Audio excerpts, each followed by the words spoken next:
Good morning friends, welcome to the prelims booster session. आज का पहला टॉपिक है agreement with Tripura's indigenous people. Topic आपके सोशल इश्यूज़ के लिए इंपॉर्टेंट है। तो एक ट्राई पार्टीट एग्रीमेंट साइन हुआ है त्रिपुरा मोथा और गवर्नमेंट ऑफ त्रिपुरा और गवर्नमेंट ऑफ इंडिया के बीच में, ताकि जो स्टेट की इंडिजिनस पीपल हैं उनकी प्रॉब्लम्स का लास्टिंग सोल्यूशन ढूंढा जा सके। तो जो ट्राई पार्टीट एग्रीमेंट है ये त्रिपुरा को डिस्प्यूट फ्री बनाने के लिए किया गया है। तो इसमें जो है इंडिजिनस प्रोग्रेसिव रीजनल अलायंस, जिसको त्रिपुरा मोथा कहा जाता है, उन्होंने पार्टिसिपेट किया है, ताकि जितने भी इश्यूज़ हैं त्रिपुरा के इंडिजिनस लोगों के, history, land, political rights, economic development, identity, culture, language से रिलेटेड, उनको डील किया जा सके। तो एक डिमांड थी ग्रेटर त्रिपुरा लैंड की, जो कि कोर आइडियोलॉजिकल डिमांड है त्रिपुरा मोथा की, जिसमें कहा गया था कि एक न्यू स्टेट हमें बनाकर दी जाए, ताकि 19 इंडिजिनस ट्राइब्स जो है त्रिपुरा की वो उसमें रह सकें।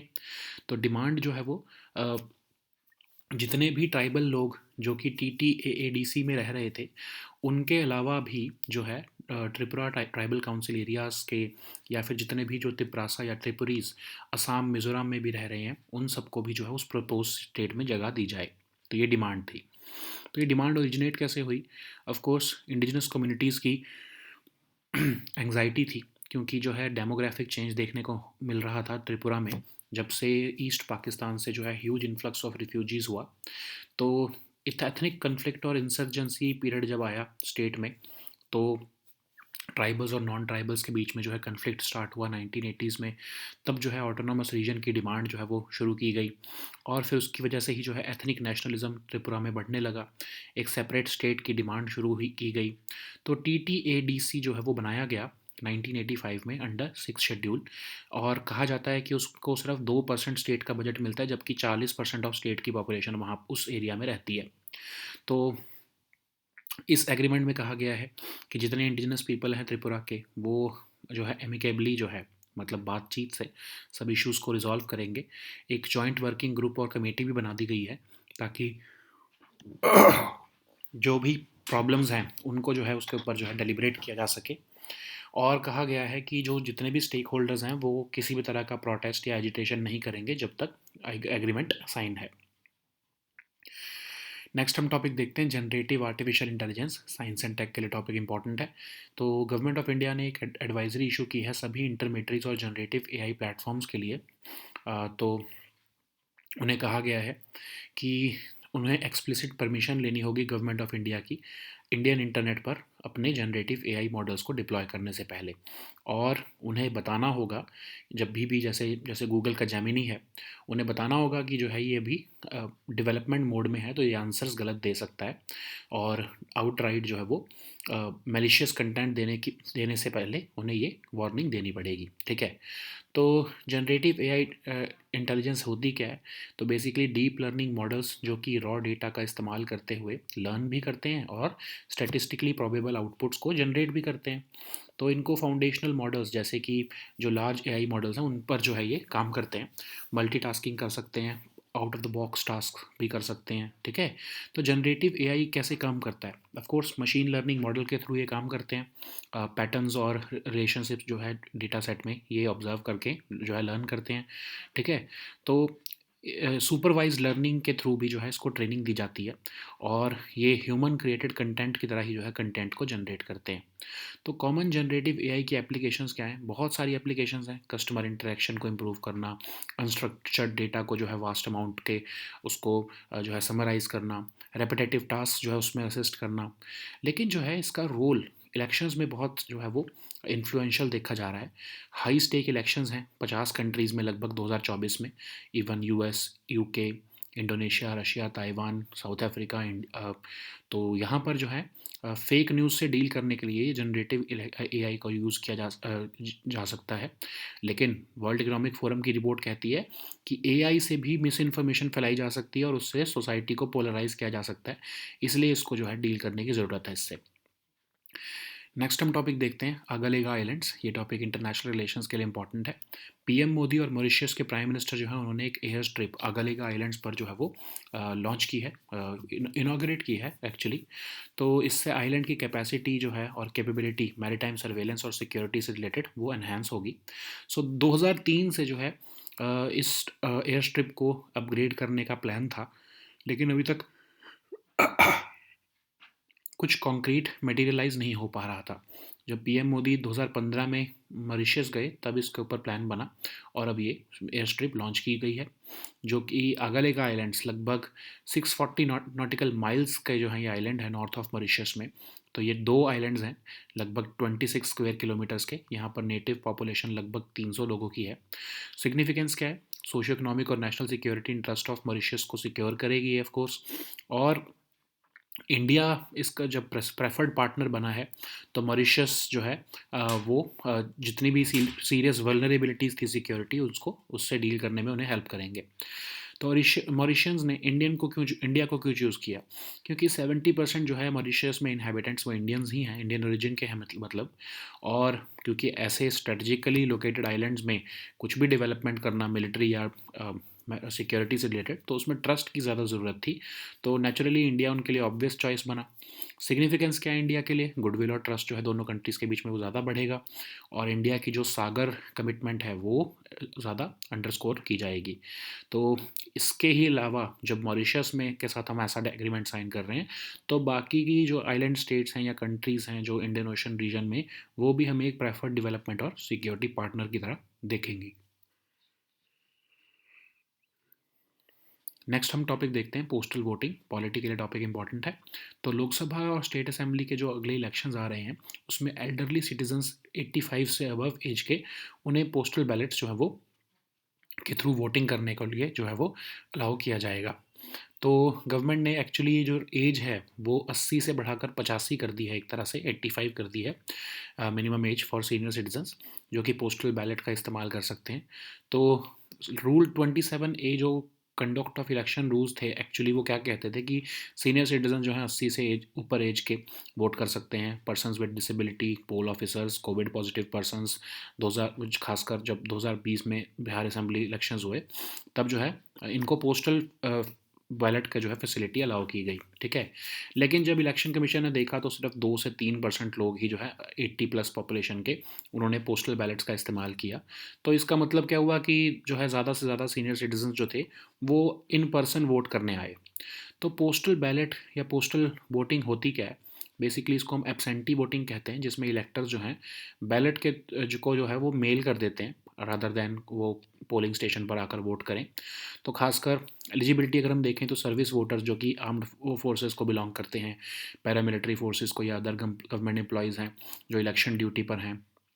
एब्सेंटी वोटर्स भी होते हैं कुछ, जैसे कि कुछ लोग जो अपने घर से दूर हैं वर्क के लिए, इलनेस के लिए, डिसेबिलिटी के लिए। गवर्नमेंट ऑफिशियल्स और पोलिंग स्टाफ भी, या फिर कुछ ऐसे लोग जो प्रिवेंटिव कस्टडी में हैं गवर्नमेंट की इलेक्शन पीरियड के टाइम पर, उन्हें भी जो है वो पोस्टल बैलेट के थ्रू वोटिंग करना अलाउ होता है। लेकिन इसके कुछ इश्यूज़ भी हैं। कोई और उनके जो है बिहाफ पर वोट कर सकता है, ये कैसे पता लगेगा कि उन्होंने ही वोट किया है? फिर फ्रीडम ऑफ वोटिंग और सीक्रेसी भी अफेक्ट हो सकती है। कई बार हो सकता है कि घर पर ही जो है कोई और देख ले कि उन्होंने किसको वोट किया है। कोर्जन भी हो सकती है, वोटर को फोर्स किया जा सकता है कि वो एक पर्टिकुलर चॉइस जो है वो मेक करे, ठीक है। तो पोस्टल वोटिंग जो है वो बहुत ही जो है प्रॉब्लमेटिक भी रह सकती है। नेक्स्ट हम टॉपिक देखते हैं press and registration of periodicals act of 2023। ये टॉपिक गवर्नेंस के लिए इंपॉर्टेंट है।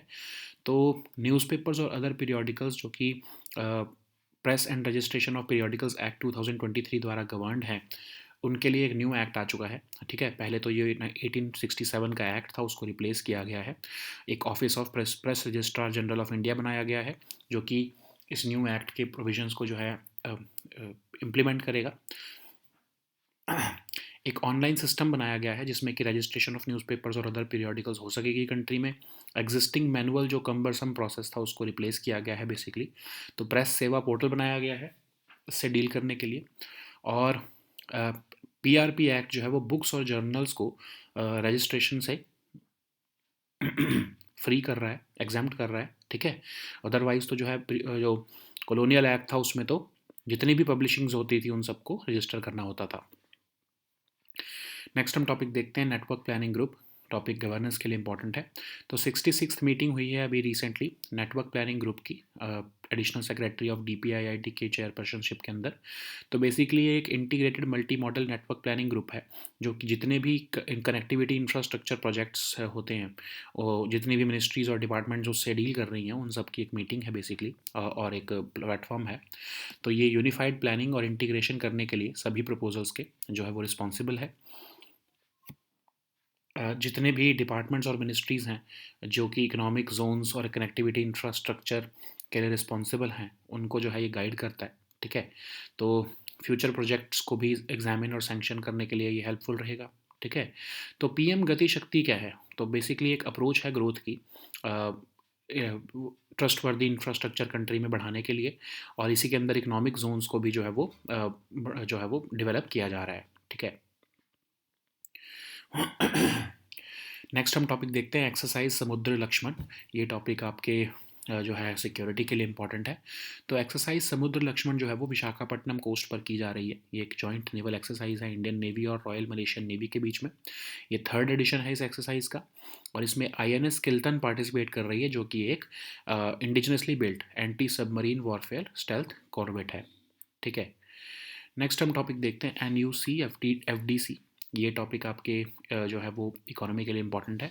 तो यूनियन कॉर्पोरेशन मिनिस्टर ने एक अम्ब्रेला ऑर्गेनाइजेशन बनाई है अर्बन कोऑपरेटिव बैंक्स के लिए, जिसका नाम है national urban cooperative finance and development corporation limited. इसको जो है RBI से NBFC का सर्टिफिकेट मिल गया है, और ये एक सेल्फ रेगुलेटरी ऑर्गेनाइजेशन होगी इस पूरे सेक्टर के लिए। अर्बन कोऑपरेटिव बैंक्स को सपोर्ट करना, कैपिटल सपोर्ट भी देना, चाहे टेक्नोलॉजी सपोर्ट भी देना, ताकि वो अपनी सर्विस ऑफरिंग्स जो है वो इम्प्रूव कर सकें, उसके लिए काम करेगी ऑफ कोर्स। फंड मैनेजमेंट और बाकी की कंसल्टेंसी सर्विसेज भी दे सकेगी। स्मॉल बैंक्स को भी कई तरह की फैसिलिटीज़ प्रोवाइड करेगी। ओके, नेक्स्ट हम टॉपिक देखते हैं नैना तीवू आइलैंड्स। ये टॉपिक इंटरनेशनल रिलेशंस के लिए इंपॉर्टेंट है। तो श्रीलंका सस्टेनेबल एनर्जी अथॉरिटी और इंडिया के एक कंपनी ने hybrid renewable energy system develop करने का जो है वो फैसला लिया है नैना थीवो आइलैंड्स में। तो नैना थीवो आइलैंड्स क्या है? पार्क स्ट्रेट में लोकेटेड है, close to famous island of Delft है ये। ठीक है, जिसको नेदुन थीवू भी कहते हैं। हिंदूज और बुद्धिस्ट दोनों के लिए इंपॉर्टेंट पिलग्रिमेज साइट है। एंशंट तमिल संगम लिटरेचर में भी इसका मेंशन है। तो बेसिकली यहाँ पर एक हिस्टोरिक टेम्पल भी लोकेटेड है तमिल हिंदूज़ के लिए, नागपुशानी अम्मान कोविल कहते हैं जिसे। तो फेमस तमिल डीटी मीनाक्षी के लिए जो है ये डेडिकेटेड है ये टेम्पल। और कई क्रॉनिकल्स के में कहा जाता है कि बुद्ध भी जो है वो इस आइलैंड पर आए, और इस आइलैंड को जो है सरपेंट आइलैंड लिटरली कहा जाता था उस समय। ओके, नेक्स्ट हम टॉपिक देखते हैं नावा शिवा पोर्ट। ये टॉपिक आपके इकोनॉमी के लिए इंपॉर्टेंट है। तो कस्टम ऑफिशियल्स ने एक ड्यूअल यूज़ कंसाइनमेंट को जो है वो पकड़ा है, जो कि कराची बाउंड शिप में जा रहा था, और कहा जा रहा है कि इस कंसाइनमेंट में जो है कुछ ऐसे प्रोडक्ट्स थे जो कि पाकिस्तान के न्यूक्लियर प्रोग्राम को में इस्तेमाल किए जा सकते थे। तो नावा शिवा पोर्ट जो है बेसिकली पोर्ट ऑफ मुंबई के ईस्ट में लोकेटेड है। इसको JNPT भी कहते हैं, जवाहरलाल नेहरू पोर्ट। ठीक है, one of the busiest port है इंडिया का ये। लगभग हाफ ऑफ कंट्रीज इंपोर्ट्स और एक्सपोर्ट्स से यही डील कर रहा है। 1989 में इसको बनाया गया था एज अ सैटेलाइट पोर्ट, ताकि पोर्ट ऑफ मुंबई को जो है वो डीकंजेस्ट किया जा सके। One of the 30 global container ports है ये इन टर्म्स ऑफ साइज और capacity. Okay, so now let us see all these topics in English. So the first topic is agreement with Tripura's indigenous people. This topic is important for your social issues. So a tripartite agreement between Tripura Motha and governments of Tripura and government of India was signed to bring a lasting solution to the problems of states' indigenous people. So this tripartite agreement is aimed at making Tripura dispute free, and Indigenous Progressive Regional Alliance known as Tripura Motha is participating in this agreement, and the aim is to resolve all issues faced by Tripura's indigenous people regarding history, land, political rights, economic development, identity, culture, and language. And the issue regarding Tripura indigenous people, issue with respect to Tripura's indigenous people is with Greater Tripura land, which is the core ideological demand of Tripura Motha, and they want to have a new state for themselves, for the 19 indigenous tribes of Tripura, and they want to include every tribal person living in indigenous area or village outside of the Tripura tribal areas autonomous district council. And of course they want not just people from TTAADC, but also the Tripuris of Tripura's tribal council areas, which also include Tripuris who are settled across different states of India like Assam and Mizoram.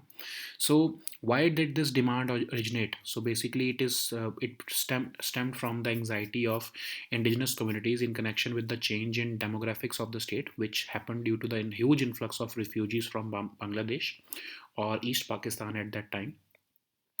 So later, ethnic conflict and insurgency gripped the state, and the conflict between tribals and non-tribals escalated in 1980. And then the demand for autonomous regions started, and this also led to the revival of ethnic nationalism in Tripura. And the party claims that they wanted a separate state for Tripuri tribes. To alleviate the concerns, the government of India established this Tripura Tribal Areas Autonomous District Council under the sixth schedule of the Constitution in 1985. But it has been alleged that the state only allocates 2% of the state budget to this TTADC, while it has 40% of state population. It also highlights the unfulfilled demands of revising the NRC in Tripura. So the highlights of the agreement include that both sides or all sides would amicably resolve all issues of indigenous people of Tripura, and it was agreed to constitute a joint working group and committee also to work out and implement the mutually agreed points on the issues. So all stakeholders shall refrain from resorting to any form of protest or agitation, starting from the signing of the agreement. So the next topic is generative artificial intelligence. This topic is important for your science and tech section. So central government has issued an advisory to all intermediaries and generative AI platforms who are using AI models, softwares or algorithms. So AI models or large language models must seek explicit permission of the government of India before being deployed for users on the Indian internet. So it has asked all platforms to ensure that their computer resources do not permit any bias or discrimination or threaten the integrity of the electoral process, especially during the elections or general elections of 2024. So, anyways, what is generative artificial intelligence? So, it's a deep learning model which can take raw data and learn to generate statistically probable outputs when prompted.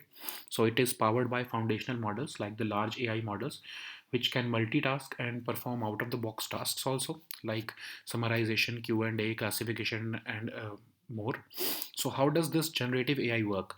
So it works by using a machine learning model to learn the patterns and relationships in a data set of human created content. It then uses the learned patterns to generate new content. The most common way to train a generative AI model is to use supervised learning. It then learns to generate content that is similar to the human created content also.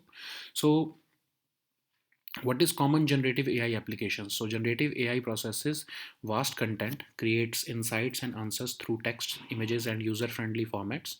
So it also improves customer interactions, explore vast amounts of unstructured data, assist with repetitive tasks. Okay, so how can AI influence the elections in 2024? As you know that several states, almost 50 countries in the world are going for elections in 2024. So the prevalence of fake news is a real threat. And World Economic Forum has also said that AI derived misinformation has the potential for societal polarization. So as with any new technology, there is a question of how AI can be used and misused. Okay. So the next topic is Agalega Islands. This topic is important for your international relations. So PM Modi and Mauritius Prime Minister Praveen Jagannath has virtually inaugurated an airstrip in Mauritius Agalega Islands. So these projects will enhance islands' capacity and capabilities in marine surveillance and security. So since 2003, several attempts were made to upgrade the airstrip, but nothing concrete materialized, of course. And the move to develop and build the new airstrip and jetty came after PM Modi's visit to the island country in 2015 March. And the Agalega Islands, they lie approximately 640 nautical miles north of Mauritius. And it's a group of two islands with a total area of 26 square kilometer. So the development of Agalega Islands is in the socio-economic and national security interest of Mauritius. And it also aligns with India's maritime vision. Okay. And India being the preferred development partner has also significations. So why did Mauritius choose India? as you all know that 70% of the inhabitants of Mauritius are of Indian origin. So of course the state of Mauritius required trust more than anything else. So India became the obvious choice. So what is the significance for India? Of course, goodwill and trust between the two countries will be further enhanced, and it will also underscore India's commitment to the Sagar vision. And India would like to emerge as the preferred development and security partner in the Indian Ocean region for other countries as well. So the next topic is postal voting. This topic is important for your polity section. So in the next Lok Sabha and State Assembly elections, elderly citizens who are aged 85 and above can choose postal ballots. So government has, in consultation with Election Commission, amended the conduct of election rules to raise this minimum age for senior citizens who are eligible for voting by postal ballot to 85 years from 80 years. So as per Rule 27A of the conduct of election rules, postal ballot facilities is extended to senior citizens above 80 years of age, persons with disability, poll officers, and COVID positive persons during the time of Bihar Assembly elections in 2020. But it was observed by Election Commission that no more than 2 to 3% of 80 plus people voted through postal ballots. So, what is voting? So, postal voting is also known as absentee voting, in which the electors cast their ballots by mail rather than in person at a polling station. So, these facility is eligible for is made available for service voters who are the members of armed forces, paramilitary forces, and other government employees. Absentee voters who are away from their home constituency for work, illness, or disability. Electors on election duty, government officials and polling staff, electors under preventive detention who are detained under preventive custody orders. Okay, but there are certain issues also, like vote buying allegations. If someone else, we do not know if someone else is casting the vote on behalf of the voter, and there is also issue that coercion or forcibly making the voter to make a particular choice can also be done. Okay, similarly, postal voting process must start early enough to take into account any unforeseeable conditions. So the next topic is Press and Registration of Periodicals Act of 2023. This topic is important for your governance section. So registration of newspapers and other periodicals will be governed by the provisions of Press and Registration of Periodicals Act of 2023. It has replaced the Colonial Act of 1867. Now, the Office of Registrar General of India shall be carrying out the purposes of this new act, and an online platform has been created for the registration of newspapers and other periodicals in the country, which would replace the existing manual and cumbersome process. So, MIB, Ministry of Information and Broadcasting, has launched this Press Seva portal for the same, and this PRP Act has also exempted books and journals from the purview of the registration. So the next topic is Network Planning Group. This topic is important for your governance section. So 66th meeting of Network Planning Group was held under the chairpersonship of Additional Secretary of DPIIT. And Network Planning Group is an integrated multi-model network planning group which includes heads of network planning division of all connectivity infrastructure ministries and departments, and it is responsible for unified planning and integration of the proposals and assists the empowered group of secretaries in respect of its mandate. It guides all the departments and ministries responsible for the creation of economic zones and connectivity infrastructure.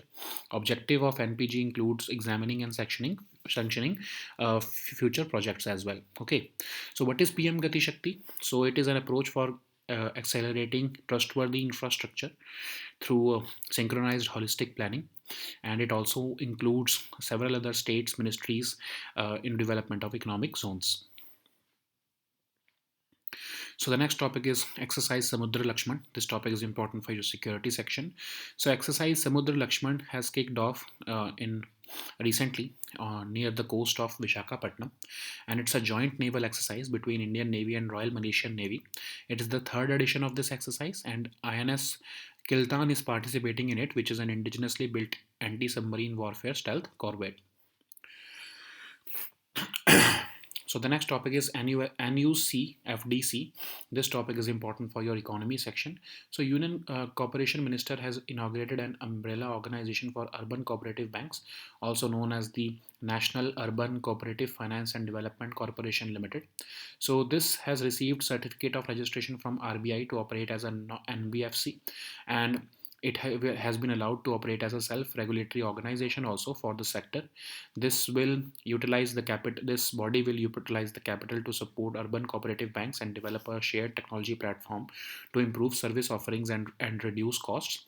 It will also offer fund management and other consultancy services. It will also provide several other facilities to small banks as well. So the next topic is Nana Tivu Island. This topic is important for your international relations. So recently, Sri Lanka Sustainable Energy Authority, an Indian company, has signed the contract for building hybrid renewable energy systems in Delft or Nendun Thivu, Nanativu and Analai Tivu islands of Jaffna Peninsula. So Nanativu Island is located in the Park Strait. It is close to the famous island of Delft, which is also known as Nedun Thivu, and it's an important pilgrimage place for both Hindus and Buddhists. So the historians have noted that this is also mentioned in the ancient Tamil Sangam literature, where it was mentioned as Mani Pallavam. So Nagapushani Amman Kovil is a historic Hindu temple dedicated to the principal goddess of Tamil Hindus, and she is identified with the famous Tamil deity Meenakshi from Madurai. And according to a chronicle, Buddha also came to this island, which literally meant Serpent Island, on his second visit to Sri Lanka 5 years after attaining enlightenment. So the next topic is Nava Sheva Port. This topic is important for your economy section. So custom officials have recently seized a dual-use consignment on a Karachi-bound ship at Nava Sheva Port, which is suspected to be used. That it could be used for Pakistan's nuclear programs. So, what is Nava Sheva Port? It is a port which lies to the east of Port of Mumbai, and it is commonly known as the Jawaharlal Nehru Port also, and it is run by the Jawaharlal Nehru Port Trust. It is known to be the busiest port in India, and it deals with almost half of the country's imports and exports. Okay, so it was commissioned in 1989 as a satellite port to relieve the port of Mumbai from heavy congestion. It is recognized as one of the top 30 global container ports in terms of size and capacity. Okay, so these were our topics for today. We'll meet next time with new topics. Until then, goodbye and take care.